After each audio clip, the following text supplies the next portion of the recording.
Praise the Lord. Zion ministry மூலமா யாவருக்கும் நித்தியம் சேனல் மூலம் நன்றி செலுத்துகிறேன்.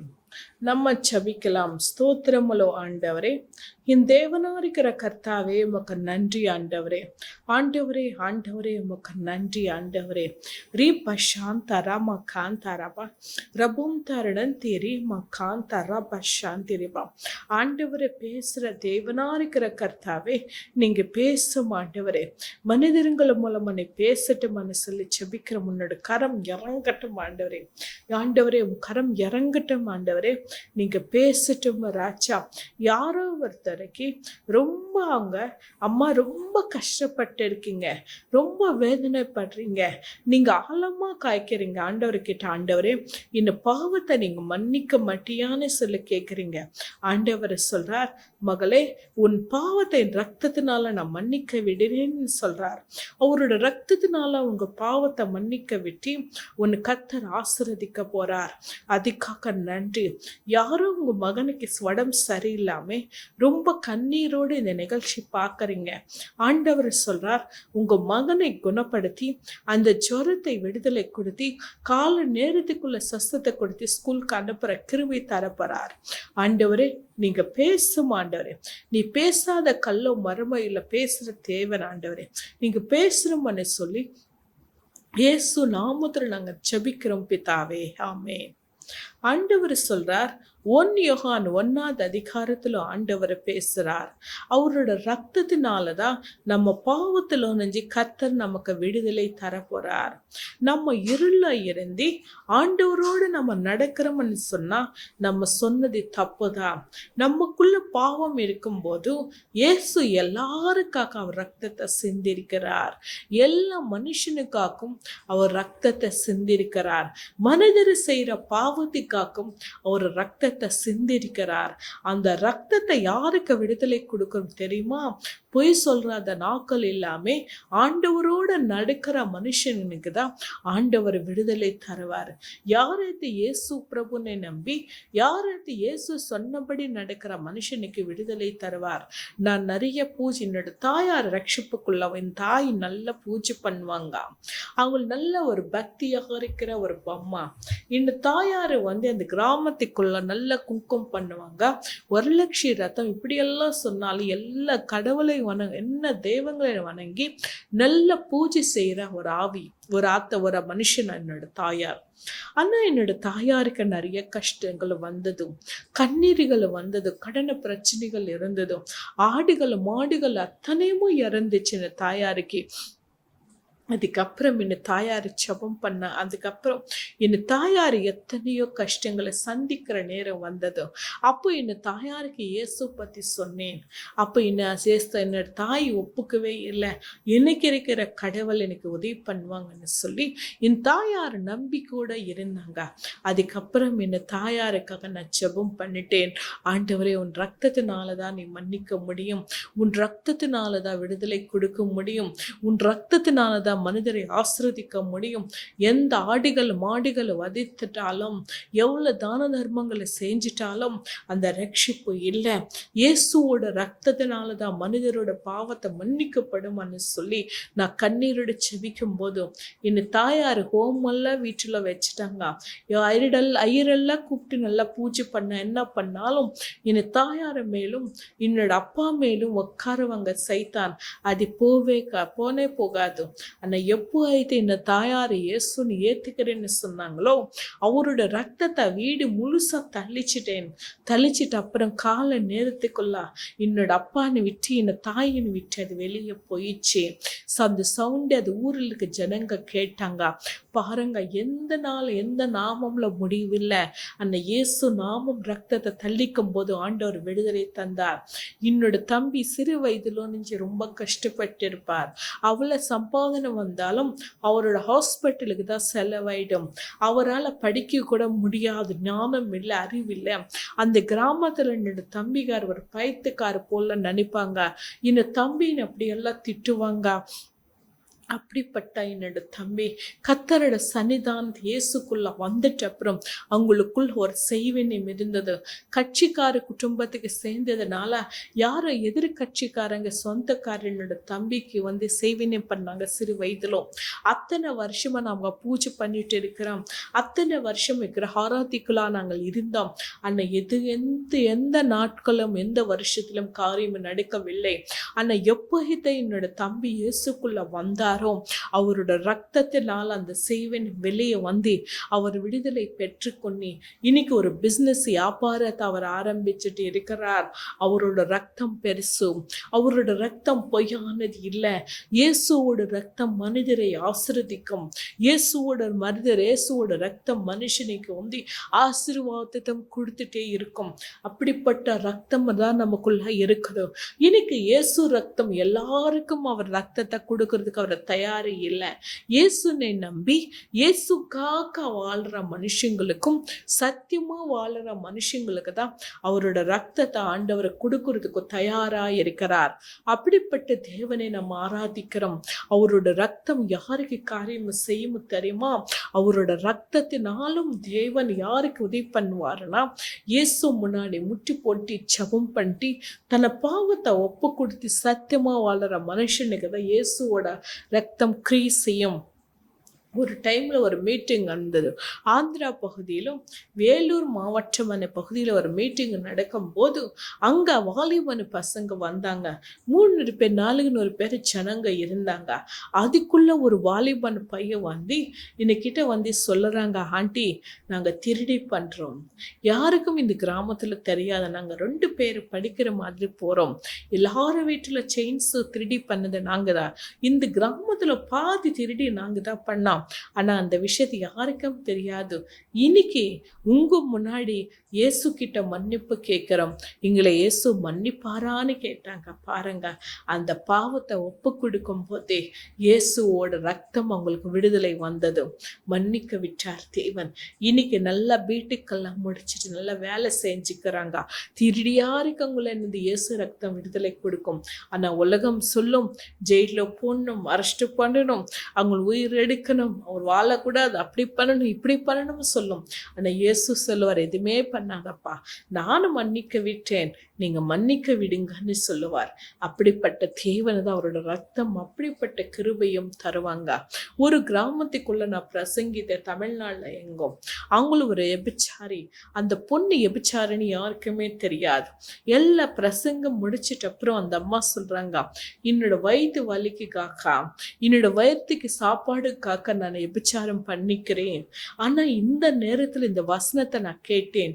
இன்னைக்கு நான் அந்த இயேசு கிட்ட சொல்றேன், நாளைக்கு தினத்துல அந்த எபிச்சாரம் நான் நிறுத்திடுறேன், நான் டெய்லி எபிச்சாரம் பண்ணிதான் நான் சம்பாதிக்கிறேன், இனிமேல நான் எபிச்சாரம் பண்ண மாட்டேன்னு சொல்லி அந்த அம்மா கண்ணீரோட ஜெபம் பண்ணாங்க. பாருங்க, அவரோட ரத்தம் எவ்வளவு பெரியதா இருக்குது, அவரோட கிருபை எவ்வளவு பெரியதா இருக்குது.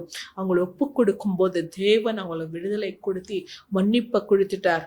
இயேசு கிட்ட எபிச்சாரம் ஒரு பெண்ணை அத்திரித்து அவரோட காலுக்கு வெண்ணெய் போடும் போது அவங்களுக்கு சொல்றாரு, இயேசு உங்க பாவத்தை மன்னிக்க விட்டார் தேவன்னு சொல்றாங்க. எப்படிப்பட்ட தேவன் நம்ம ஆராதிக்கிறோம். அவரோட ரத்தம் அப்படிதான். ஒரு பகுதியில் அவங்கள வீட்டுக்குள்ள நான் தங்கியிருந்தேன். அவங்களும் ஒரு எபிச்சாரின்னு எனக்கு தெரியாது. அவங்கள வாலிப நாட்களா இருக்கலாம், ரட்சிப்புக்குள்ள வர நாட்கள் அவங்க பயங்கரமா எபிச்சாரம் பண்ணிட்டு இருந்ததா. எங்களை வீட்டுக்குள்ள நான் இருந்தேன், 3 நாள் தங்கியிருந்தேன்.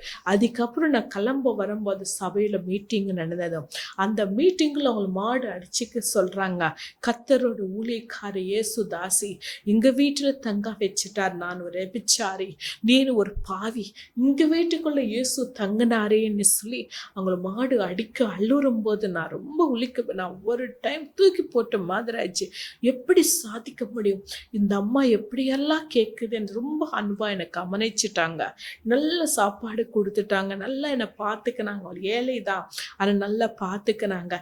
அந்த பாவத்தை மன்னிக்கும் போதே கர்த்தர் அவங்களை ஆசீர்வாதம் கொடுத்து அவர் ரத்தத்தினால விடுதலை கொடுத்துட்டார். நம்ம பாரு, ஒரு ரத்தம் எபிச்சாரில் நினைச்சு விடுதலை తరం, తిరిడిలో నుంచి విడుదల తరం, அவர் பாவத்திலோ నుంచి விடுதலை தரும், மன்னிப்பை கேட்க கிருபை தரும். அவரோட ரத்தம் அப்படிப்பட்ட கிருபையா இருக்குது. இன்னைக்கு நம்ம பார்க்குறோம், இயேசுவோட ரத்தம் யாரு மேல இருக்குதோ அவங்களுக்கு விடுதலை உண்டு. இயேசுவோட ரத்தம் கடன பிரச்சனைக்குள்ள இருக்குன்னா விடுதலை உண்டு. இயேசு ரத்தம் எல்லாவற்றிற்கும் மேலானது. அவருடைய கிருபை விடுதலை கொடுப்பார். அப்படிப்பட்ட தேவனை நம்ம துருதி கொள்ளுக்கிறோம். அப்படிப்பட்ட தேவனை நம்ம கூப்பிடுறோம்.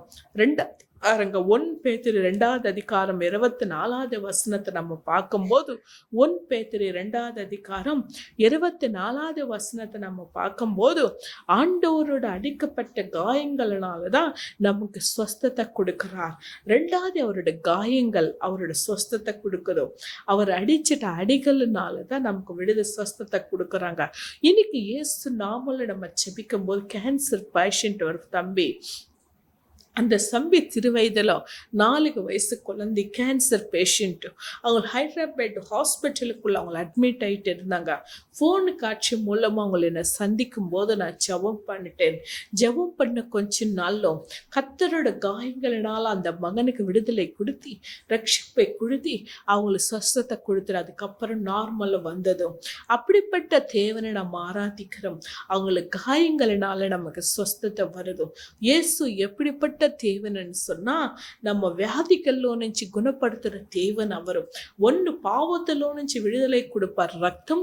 அவர் காயங்கள்லோ నుంచి நமக்கு ஸ்வஸ்தத்தை விடுதலை தருவார். வியாதிகள்லோ నుంచి விடுதலை தருவார். ஒருத்தர் இருந்தாங்க, யாரோ தெரியாதோ, அவர் ஹாஸ்பிட்டலுக்குள்ள அட்மிட் ஆயிட்டார். சின்ன வாலிபன் பையன், 12 வயசு பையன். அவருக்கு ரொம்ப உடம்பு சரியில்லாம இருந்ததா. எல்லா லங்ஸ் ஈரல் எல்லாமே போயிடுச்சு. டாக்டர் சொன்னாங்க, உங்கள் மகன் உயிரோட பழுக்க மாட்டாங்க, ட்ரக்ஸ் எல்லாம் போட்டு இருக்கிறார், குடிக்கிறாங்க, அதனால எல்லாமே போயிடுச்சு. நீங்க அந்த மகனை கூட்டிட்டு போயிடுங்க காலையிலும். இனிமேல வேஸ்ட் தான், எவ்வளவு நாள் வாழ்வாங்களோ அவ்வளவு நாள் நீங்க வச்சிடுங்கன்னு சொல்லி ஆண்டவர் சொன்னாங்க. அன்னைக்கு டாக்டர் சொன்னாங்க. அப்போ போன் தொலைக்காட்சி மூலமா அந்த தாயார் என்னை சந்தித்தாங்க. சந்தித்த அப்புறம் நான் ஜெபம் பண்ணிட்டேன். நான் ஜெபிக்கும் போது கர்த்தர் விடுதலை தந்தி. கால நேரத்துக்குள்ள டாக்டர் சொன்னாங்க, எப்படி உங்க மகனுக்கு இருக்கிற உள்ள இருக்க பார்ட்ஸ் எல்லாம் கொஞ்சம் ரெடி ஆயிடுச்சு, கொஞ்சம் நல்லா இருக்கிறாங்க, கொஞ்சம் இப்போ இம்ப்ரூவ்மெண்ட் ஆயிடுச்சு, ஒரு 4-5 நாளுக்குள்ள எல்லாம் சரியாயிடும், உன்னோட கடவுளை தான் அற்புத காரியம் செஞ்சுட்டாங்கன்னு சொன்னாங்களா. நீ எந்த கடவுள் விரும்பி செய்கிறேன், எந்த கடவுள் நீ வணங்குறீங்கன்னு சொல்லும் போது அந்த தாயாரு சொல்லுதான், உலகத்தை சிருஷ்டிக்கிறேன் என் தேவனோட ரத்தத்தினாலும் அவரை பட்ட காயங்களினாலும் என்னோட மகனுக்கு சொஸ்தத்தை வந்ததுன்னு சொன்னாங்களா. அப்படிப்பட்ட தேவனை நம்ம ஆராதிக்கிறோம். இது உண்மை, இது பொய் இல்லை. எத்தனையோ பேருக்கு தலைவலி இருக்குதோ, எத்தனையோ தலைவலி. அப்படிப்பட்டவங்களுக்கு டெய்லி ஒரு பையன் இருக்கிறாங்க, ஆந்திரா பக்கம் ஹைதராபாத்ல இருக்கிறாங்க. அவர் நடக்கவே முடியாது. அவர் நடந்தாலும் ஒரு 10 அடி தான் போட முடியும். அவருக்கு எப்படி சொத்து இருக்குன்னு கல்யாணம் பண்ணி வச்சுட்டாங்க. அந்த மனைவி சொல்லுது, நான் ஓடி போயிடுவேன், நீ வேண்டாம் எனக்கு, என்னோட தாய் வீட்டுக்கு நான் போயிடுவேன்னு சொல்லி அந்த அம்மா அடிக்கடிக்கு சொல்லுவாங்க. அப்போ அவங்க ஃபோனு காட்சி மூலம் எனக்கு ஃபோன் பண்ணாங்க. ஃபோன் பண்ணும்போது கண் பார்வை கூட சரியா தெரியாது. 5000 மருந்துகளுக்கு ஆயிடும், மாசத்துக்கு 5000 ஆயிடும். அப்படிப்பட்ட பெண் அவங்க, அப்படிப்பட்ட அவங்களதாங்க. ஆனா அப்புறம் ஃபோன் காட்சியில நாங்க பேசிட்டோம். ஜெபம் பண்ணிட்டு அப்புறமும் அதே நாள் அவர் நடக்க ஆரம்பிச்சிட்டார். அப்புறம் மருந்துகளை நிறுத்திட்டார். இன்னைக்கு நல்லா 2 குழந்தை, ஒரு மகனை பிறந்துட்டு இன்னைக்கு நல்ல வாழ்க்கையில இருக்கிறாங்களுக்கு காயங்களினால நமக்கு விடுதலை தருவார். இது உண்மை, இது பொய்யானது இல்லை. நிறைய பேர் சொல்லுவாங்க, கிறிஸ்டியன்ஸ் காசுக்காக ஓடுவாங்க, காசுக்காக அற்புத காரியங்கள் செய்யறாங்க, காசுக்காக செய்யறாங்க. இதெல்லாம் பொய் தான், இதெல்லாம் ஒரு ஜெராக்ஸ் தான், இதெல்லாம் செய்ய மாட்டாங்க. உலகத்துல எத்தனையோ கடவுள் இருக்கலாம். அன்னை சிலுவையில போடி ரத்தத்தை சிந்தித்து காயங்கள் அடைக்க வச்சுட்டா தேவன் ஒருவரா இருக்கிறனா, அவர் இயேசு மட்டும்தான். உயிரோடு எழுந்த தேவன் ஒருத்தர் இருக்கிறாரடா, அவர் இயேசு மட்டும்தான். 3வது நாள் உயிரோடு எழுந்த இந்த இயேசு அவர் பட்ட காயங்களினாலும் அவர் வதக்கித்த அடிகளினாலும் நமக்கு ஆண்டவர் விடுதலை கொடுக்க வந்து வந்துட்டு இருக்கிறார். அப்படிப்பட்ட தேவனை நம்ம தொழுது கொள்ளிட்டு இருக்கிறோம். அப்படிப்பட்ட தேவனை நாம் ஆராதிக்கிறோம். எப்படிப்பட்ட தேவனை ஆசீர்வதிப்பார். இப்ப நிறைய பேர் பணத்தை பாருங்க, எப்படி பார்த்தாலும் கடன் இருக்காங்க. அவங்களுக்கெல்லாம் கடவுள் சொல்றார், எப்படிப்பட்ட தேவனை நாம் ஆராதிக்கிறோம்னா இயேசு மெய்யான கடவுளா இருக்கிறார். அப்படிப்பட்ட இயேசுனை நம்ம ஆராதித்து இன்னைக்கு இருக்கிறோம். அவர் காயங்களினால உனக்கு விடுதலை கொடுத்தி, அவருக்கு சொஸ்தத்தை கொடுத்தி, கர்த்தர் உங்களுக்கு எப்படிப்பட்ட படைக்குள்ள இருப்பீங்களா, நடக்க முடியாம நீங்க தவக்குறீங்களா, நடக்க முடியாம நீங்க இருக்கிறீங்களா, அப்படிப்பட்டவங்களா நீங்க இருந்தாலும் தேவன் சொல்றார், உங்க காயங்களினாலும் கர்த்தர் சொஸ்தத்தை கொடுத்தி ஆண்டவர் உங்களுக்கு ஆசீர்வாதத்தையும், தேவன் உனக்கு ஆசீர்வாதத்தை கிருபையும் கொடுக்கிறார். அப்படிப்பட்ட தேவன் நம்ம ஆராதிக்கிறோம். இயேசு உண்மையுள்ள தேவன். இன்னைக்கு உனக்கு உடம்பு சரியில்லாம இருக்கீங்களா, இல்லை உங்க மகன் நடக்க முடியாம தவிக்கிறீங்களா, இல்லை ஆக்சிடென்ட் ஆகி டாக்டர்ஸ் கைவிட்டு இருக்கிறாங்களா, ஐயோ இருதய நோயினால கஷ்டப்படுறீங்களா, இல்லை கிட்னிஸ் ஃபெயில் ஆயிடுச்சு இப்போ வேதனைப்படுறீங்களா, ஐயோ என் வாழ்க்கையெல்லாம் இப்படிதான் இருக்குமான்னு சொல்லி கவலைப்படுறீங்களா, இல்லை எனக்கு கடன் பிரச்சனைகள் இப்படிதான் இருக்குமான்னு சொல்லி வேதனைப்படுறீங்களா, அப்படிப்பட்ட கஷ்டங்களுக்குள்ள நீங்க காணப்படுறீங்களா, நம்ம தேவனோட கடங்காயங்களினாலும் உங்களுக்கு விடுதலை தரப்போறார். அவரோட ரத்தத்தினாலும் கர்த்தர் உங்களுக்கு விடுதலை தரப்போறார். நடக்க முடியாதவங்களை நடக்க வச்சது தேவன் அவருதான். சைத்தான வந்ததா, கனவில பார்த்தாலும் உங்க பாம்புகளா தெரியுதா, ஒருவேளை குருடி கருக்கிட்ட போய் கையெல்லாம் நோக்கி இருக்கீங்களா, என் ரத்தத்தினாலும் கர்த்தர் எனக்கு விடுதலை தரப்போறாங்க. அந்த தேவன் உங்களுக்கு விடுதலை கொடுத்து ஆண்டவர் உங்களை விசேஷமா இன்னைக்கு ஆசீர்வாதம் கொடுக்க போறார். அப்படிப்பட்ட தேவனை நம்ம தொழுது கொள்ள இருக்கிறோம். அப்படிப்பட்ட தேவனை நம்ம நேசிக்கிறோம். மத்தேயு சுசேஷத்தை 9வது அதிகாரம் 12வது வசனத்தை 13வது வசனத்தை வந்தா, டாக்டர்ஸ் இருக்குதா வேணுமோ, உடம்பு சரியில்லைடா 12வது அதிகாரம் 13வது வசனம் பார்த்தீங்கன்னா, ஆரோக்கியம் ஆனா நல்லா நீதிமான்களுக்கு இயேசு தேவையில்லை, பாவிகளுக்கு தான் தேவன் இயேசு இந்த உலகத்துக்கு வந்திருக்கிறார். யாருக்கு டாக்டர்ஸ் தேவை? உடம்பு சரியில்லாமல் இருக்கவங்களுக்கு தான் டாக்டர்ஸ் தேவை. நல்ல உடம்பு நல்லா இருந்தால் டாக்டர்ஸ் தேவையில்லை. அப்படிதான் இந்த உலகத்துல இருக்கிற பாவிகளுக்காக தான் இயேசு இந்த உலகத்துக்கு வந்திருக்கிறார்.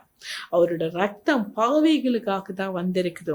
இன்னைக்கு உன்னை பாவியன்னு சொல்றாங்களா? நீ செய்யற தவறு ஒரு பிரதர் எனக்கு தெரியும், அவர் வெளிநாட்டுல இருக்கிறார், ரொம்ப அகாச்சாரமா பண்ணிருக்கிறார், பயங்கரமான தவறுகள் செஞ்சிருக்கிறார். அந்த பிரதர் மனம் திரும்பி இயேசுக்குள்ள வந்திருக்கிறார். அவர் சொல்ற வார்த்தை உண்டு, நான் பாவி, ஆனா இந்த இயேசு என்னை மன்னிக்கு விட்டார், இயேசுக்குள்ள வந்து என்னக்காக தான் வந்தாருன்னு சொல்லுவாங்க. அது உண்மைதான். அவர் ரொம்ப பாவி. அவங்களுக்கு சொந்தக்காரெல்லாம் என்கிட்ட ஃபோன் பண்ணி சொல்லுவாங்க, அவர் ரொம்ப பாவி, அப்படிப்பட்டவர், இப்படிப்பட்டார், அப்படிப்பட்ட வாழ்னார், இப்படி வாழ்னார், பெண்கள் அப்படி பண்ணார், இப்படி பண்ணுவாரு. அந்த அவரு இயேசுக்குள்ள வரும்போது ரட்சிப்பு வந்தது.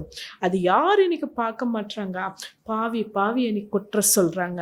இன்னைக்கு ஒரு மனுஷன் தப்பு பண்ணா 4 கல் அந்த அவங்கள மேல போட்டு நீ பாவின்னு சொல்லுவாங்க. அந்த பாவிக்காக தான் இயேசு எனக்கு ஓடி வந்திருக்கிறாங்க. இன்னைக்கு உன்னை யாரும் நேசிக்கவில்லையா? நீ பண்ற காரியங்களினாலும், நீ நாக்குனால பேசுற வார்த்தைகளினாலும், இல்லை யாருனேன்னு நீ விரும்பிக்கிறீங்களா? அப்படிப்பட்ட காரியங்களை நீங்க இருந்தன யாருமே உன்னை நேசிக்கவில்லையா? அப்படிப்பட்டவங்களுக்கு தான் இயேசு இன்னைக்கு வந்திருக்கிறார். அப்படிப்பட்ட தேவன் இன்னைக்கு வந்திருக்கிறார். அப்படிப்பட்ட தேவன் இன்னைக்கு உங்களோட இருக்கிறார். திருடின்னு சொல்லிட்டு நீ வேதனைப்படுறிய ஆண்டவர் சொல்றார், உங்களுக்காக தான் இன்னைக்கு இந்த உலகத்துக்கு வந்திருக்கிறார். உங்களுக்காக தான் இயேசு எனக்கு வந்து உங்களுக்காக ஜீவிக்கிறாங்க. அப்படிப்பட்ட தேவன் அவர்.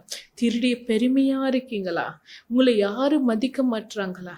நீ ஏழையா இருக்கிறன்னு சொல்லி உன்னை யாரும் மதிக்கவில்லையா?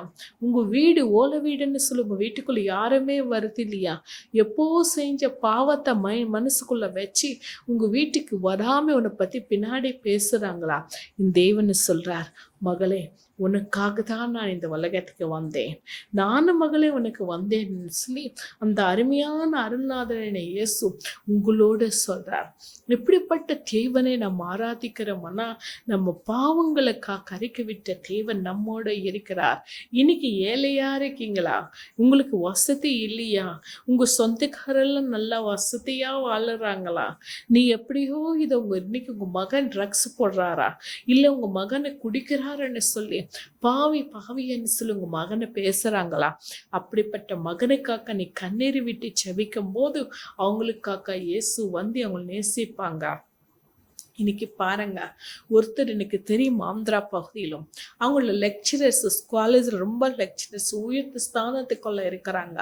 நல்ல வசதிகள் எல்லாமே, வீடு எல்லாமே இருக்குது. அவங்களுக்கு ஒரு மகன், அவர் வீட்டுக்குள்ளானே ட்ரக்ஸ் போடுவாங்க. அவர் பெட்ரூம்குள்ளே கூட காலை வைக்க முடியாது, அப்படிப்பட்ட ஒரு வாசனை வருது. அவர் அப்பானை கீழே மிதப்பி அடிப்பாங்க, அவர் தாயார்னி அடிப்பாங்க. அவங்க சொல்லுவாங்க, என்னோட மகனு கர்த்தரை மனம் திரும்பி மாற்ற மாட்டாரா? அதிகமா இந்த மகன் கணவர் இந்த கடவுள் நேசிக்கிறாங்கன்னு சொல்லி அவங்களுக்கு கண்ணீர் விட்டு ஜெபம் பண்ணிட்டு இருந்தார். அந்த மகனோட மனம் திரும்பி, தேவன் மனம் திரும்பிட்டு இன்னைக்கு நல்ல ஒரு வேலையிலும் அந்த மகன் இருக்கிறார். அப்படிப்பட்ட தேவனை நம்ம காணப்பட்டிருக்கிறோம். அப்படிப்பட்ட தேவனுக்குள்ள நம்ம கடந்து போயிட்டு இருக்கிறோம். ஆனா எத்தனையோ பேர் இன்னைக்கு கஷ்டப்பட்டு இருக்கலாம். நீ அப்படிப்பட்ட பாவத்துக்குள்ள இருக்கலாம். ஒருவேளை உங்க மகனை குடிக்கிறாங்கன்னு சொல்லி யாரும் நேசிக்கவில்லையா? இன்னைக்கு நீ குடிக்கிறீங்கன்னு சொல்லி யாருமே மதிக்கிறது இல்லையா? நீ குடிச்சிட்டு வந்தாலும் உங்க மனைவி ஒரு கைனால சோறு கொடுக்கலையா? இல்லை உங்க பணத்தை நஷ்டம் வந்ததுன்னு சொல்லி எல்லாரும் உங்களுக்கு கிண்டலை பண்றாங்களா? இன்னைக்கு உன்னால வேலை செய்ய முடியலன்னு சொல்லி உங்க மனைவி உன்னை பேசுறாங்களா? இன்னைக்கு நீ வேலை செய்ய முடியாம வசதி இல்லை, உங்க அம்மா வீடு வசதி கஷ்டப்படுறீங்கன்னு சொல்லி எப்படோ செஞ்ச பாவத்தை வச்சு உன் கணவர் உன்னோட பேசுறாங்களா? அப்படிப்பட்ட பாவத்துக்குள்ள நீங்க காணப்படுறீங்களா? எப்படியாவது நான் குடிக்கிறேன், இன்னைக்கு விடுதலை வேணும்னு சொல்லி கேட்குறீங்களா? நீ சம்பாதித்த பணமெல்லாம் கடன் அடிச்சுட்டு, நீ சம்பாதிக்கிற பணமெல்லாம் கடனுக்கு போயிட்டு நல்லா குடிச்சிட்டு வீட்டுக்கு ஒரு 10 ரூபாய் காசு கொடுக்காம தவிர்க்கிறீங்களா? எப்படியாவது நான் மனம் திரும்பும்னு சொல்லி நினைக்கிறீங்களா? இந்த இயேசு சொல்றாரு, உனக்காக தான் இயேசு இன்னைக்கு இந்த உலகத்துக்கு வந்திருக்கிறாங்க. உன்னை நேசிக்கிறதா இயேசு இந்த உலகத்துக்கு வந்திருக்கிறாங்க. ஐயோ, யாருமே இல்லை எனக்கு, நானும் ஒரு அனாதை போல இருக்கிறானே, இன்னைக்கிட்ட பணமும் வசதி இல்லைன்னு சொல்லி, இனி சொந்தக்காரன் தாய்மார் யாருமே ஒன்று நேசிக்கிறது இல்லைன்னு சொல்லி கவலைப்பட்டிருக்கிறியா? அந்த இயேசு உனக்காக தான் இன்னைக்கு உலகத்துக்கு வந்திருக்கிறார். அப்படிப்பட்ட தேவன், ஐயோ எல்லாரும் படிக்கிறாங்களே, என்னோட மகனை படிக்கவில்லையே, இந்த மகனை படிக்காம தவிக்கிறாங்களேன்னு சொல்லி நீ துக்கப்பட்டு காணப்பட்டிருக்குங்களா? அந்த இயேசு சொல்றார், உனக்காக தான் இயேசு வந்திருக்கிறாங்க. உனக்காக தான் இயேசு வந்து உன்னோட தான் இருக்கிறாங்க. அப்படிப்பட்ட தேவனை நம்ம தொழுது கொள்ள இருக்கிறோம். உனக்காக தேவன் இருக்கிறார், உனக்காக தேவன் வந்திருக்கிறாங்க. இன்னைக்கு ஐயோ ஐயோ என்னோட குழந்தைக்கு உடம்பு படிக்க முடியலையே, ஐயோ ஒரு லவ் பண்ணிட்டாங்களே, யாரும் மனம் திரும்ப முடியலையே, என் குழந்தையான்னு சொல்லி தவிக்கிறீங்களா? அப்படிப்பட்ட வேதனைக்குள்ள காணப்படுறீங்களா? அப்படிப்பட்ட பாவத்தை கத்தர்கிட்ட சன்னிதானத்துல மன்னிப்பு கேளும். தேவன் ஆசிர்வதிப்பார். நீ செய்யற பாவத்தை கர்த்தரோட இடத்துல கேளு. இன்னைக்கு ஈஸ்டர் வருது, இந்த மாசத்தை யாருக்காக வந்திருக்காங்க தெரியுமா? தேவன் உங்களுக்காக தான் தேவன் இந்த உலகத்துக்கு வந்திருக்கிறாங்க. குடிக்கிறவங்களுக்கு, அபச்சாரம் பண்றவங்களுக்கு, திருடிக்கிறவங்களுக்கு, இந்த உலகம் நேசிக்காத மக்களுக்கு, இந்த உலகம் எதிக்கிற மக்களுக்கு, பணமில்லாதவங்களுக்கு, ஆண்டவரே இல்லையேன்னு சொல்லி கதற ஜனங்களுக்கு, அன்பில்லாத ஜனங்களுக்கு, அப்படிப்பட்ட அவங்களுக்கு தான் இயேசு எனக்குள்ள வந்திருக்கிறாங்க. ஓ பிசாச்சி பிடிக்கல எரிந்து விடுதலை இல்லாம தவிக்கிறவங்களுக்கு இயேசு வந்திருக்கிறார். அவரோட ரத்தத்தினால விடுதலை, அவரோட பாவத்தை மன்னிக்கும் போது தேவன் விடுதலை, அவரோட காயங்களால ஸ்வஸ்தத்தை கொடுத்து தேவன் உங்களை ஆசீர்வதிப்பார். உங்களுக்காக தான் தேவன் வந்திருக்கிறார். எப்படிப்பட்ட தேவனை நம்ம தொழுது கொள்ளுக்கிறோம் தெரியுமா? இனி எப்படிப்பட்ட தேவன்? இயேசு உண்மையான கடவுள். அவர் வெளிநாட்டு கடவுள் இல்லை, ஒரு தேசத்துக்கு சம்பந்தப்பட்ட கடவுள் இல்லை. அவர் இந்த உலகத்தை உண்டாக்கின தேவன், இந்த உலகத்துக்காக வந்து ரத்தத்தை சிந்தின தேவன், இந்த உலகத்துக்காக ஜீவத்தை கொடுத்த தேவன், இந்த உலகத்துக்காக மனுஷன் ஆவி ஆத்மா ரட்சிப்புக்குள்ள இருக்கணும்னு சொல்லி வந்த தேவன். அப்படிப்பட்ட தேவனை நம்ம தொழுதி கொள்ளுகிறோம், அப்படிப்பட்ட தேவனை நாம் ஆராதிக்கிறோம், அப்படிப்பட்ட தேவனை நாம் ஆராதித்து இன்னைக்கு இருக்கிறோம். அப்படிப்பட்ட கர்த்தர் நம்மோடு இருக்கிறார். அருமையான ஜனங்களே, அருமையான மக்களே, இன்னைக்கு திசை மாறுங்க, மனம் திரும்புங்க, இயேசுவோட வாங்க, இயேசு முகத்தை பார்க்கணுங்க. தேவன் உங்களுக்கு விடுதலை தருவார், உங்க வீட்டுல விடுதலை தருவார். ஐயோ, உங்க மகனை குடிச்சிட்டு வந்து அடிக்கிறாங்கன்னு சொல்லி தவிக்கிறியா? அந்த மகனுக்காகவே தேவன் இந்த உலகத்துக்கு வந்திருக்காங்க மகளே. அப்படிப்பட்ட தேவன் எனக்கு ரத்தத்துக்குள்ள ஆண்டவர் விடுதலை தருவார், விடுதலை தருவார். ரீபா சாந்தா ரபா. நம்ம ஜெபிக்கலாம், ஜெபிக்கலாம், இன்னைக்கு ஜெபிக்கலாம்.